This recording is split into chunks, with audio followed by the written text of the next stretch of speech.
Radio. Cube Radio. En direct à LCN. Mario et Emmanuel sont avec nous ce soir. Bonsoir à vous deux. Bonsoir.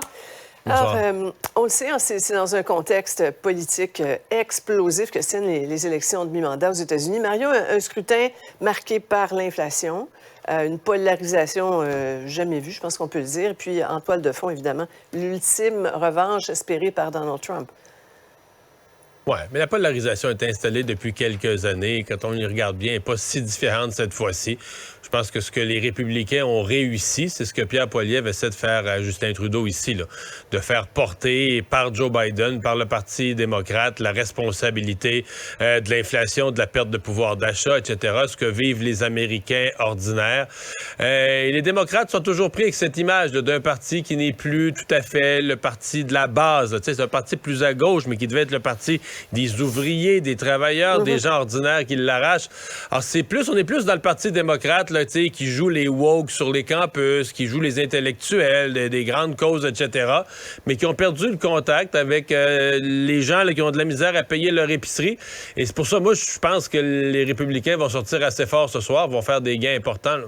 Oui. Emmanuel, de toute façon, les élections du mandat, là, ça rime souvent avec sanction pour le parti qui est au pouvoir. Là, mais il fait référence un peu, Mario, ça va être vraiment la galère pour Joe Biden et son parti, là, si les sondages se confirment, en tout cas. Oui, à deux niveaux. De un, c'est que si les sondages se confirment, ça va venir confirmer que même sous Joe Biden, on n'a pas réussi à rebâtir, je dirais, la base traditionnelle du Parti démocrate.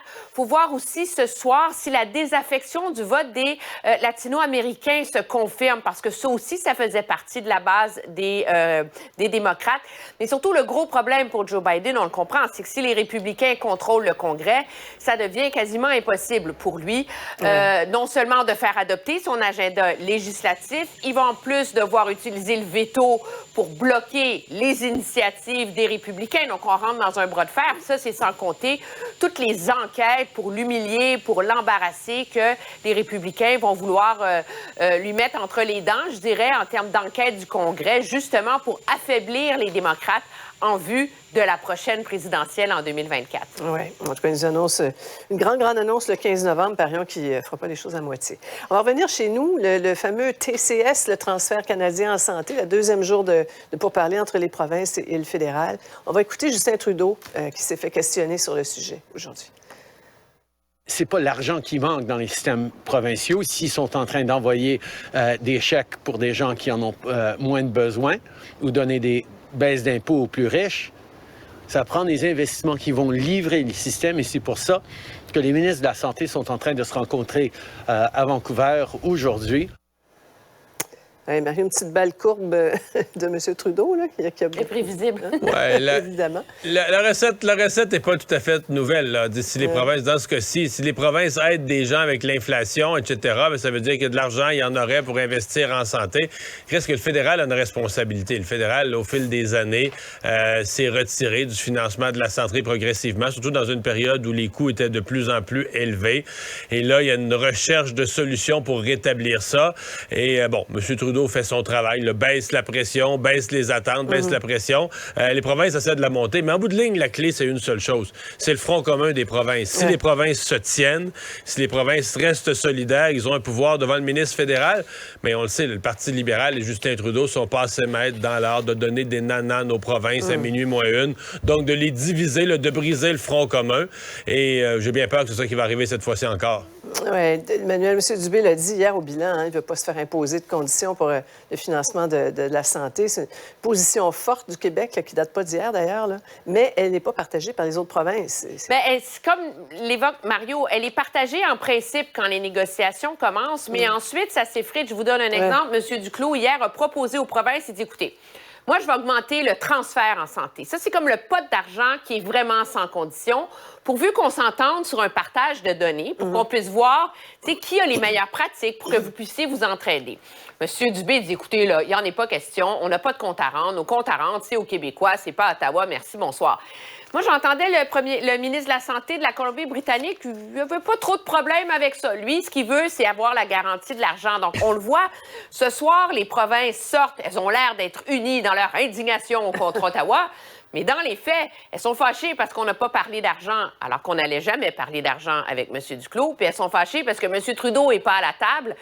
M. Trudeau, il a appris de ses prédécesseurs. Il ne va pas aller se pointer à la table avec tous les premiers ministres des provinces en avant de lui avant qu'on s'entende au moins sur un cadre de négociation puis que les fils soient attachés. Il ne se fera pas mettre dans un coin comme Paul Martin en 2006. On va suivre ça. Parlons de la chefferie du PLQ. Mario, ça ne se bouscule pas au portillon pour succéder à Dominique Anglade, là. Ouais, restons prudents, parce que là, on s'est fait des listes, nous, là, de toutes les personnes qu'on pouvait imaginer. Mais là, on enlève des noms à vitesse grand V, mais en même temps, ces gens-là n'ont jamais demandé à avoir leur nom sur une liste. Là. Sophie Brochu d'Hydro-Québec et autres, c'est des noms que nous, on a mis sur des listes. Donc là, ça se dépouille. Denis Coderre, donc, qui était le premier dans le sondage d'hier, lui, ne serait pas intéressé, a dit un nom ferme pour l'instant. Donc, ça laisse Pierre Moreau. Pierre Moreau qui a clairement l'appui, on le sent, là, d'un... Tous ceux que Mme Anglade avait un petit peu tassés, là, les anciens, ceux qui étaient associés à l'ère Charest, à l'ère Couillard et tout ça. Alors ça y donne un point de départ.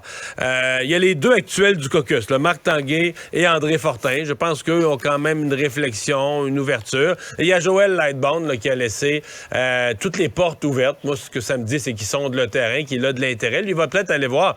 Je pense pas qu'il y a de grandes racines dans le Parti libéral du Québec puis dans le Parti libéral fédéral à Ottawa. Il va peut-être aller voir est-ce qu'il y aura au moins quelques ancrages, quelques appuis dans le PLQ pour se lancer.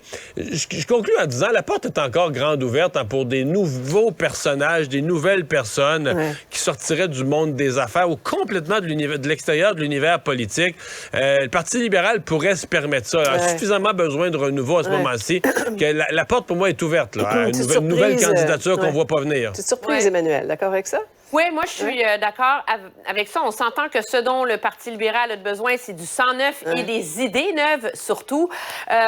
Donc, moi, je pense que c'est fort possible qu'il y ait quelqu'un de l'extérieur auquel on n'a pas pensé qui s'impose. La réalité, c'est que ça fait quoi? Ça fait 36 heures que Mme Anglade a démissionné.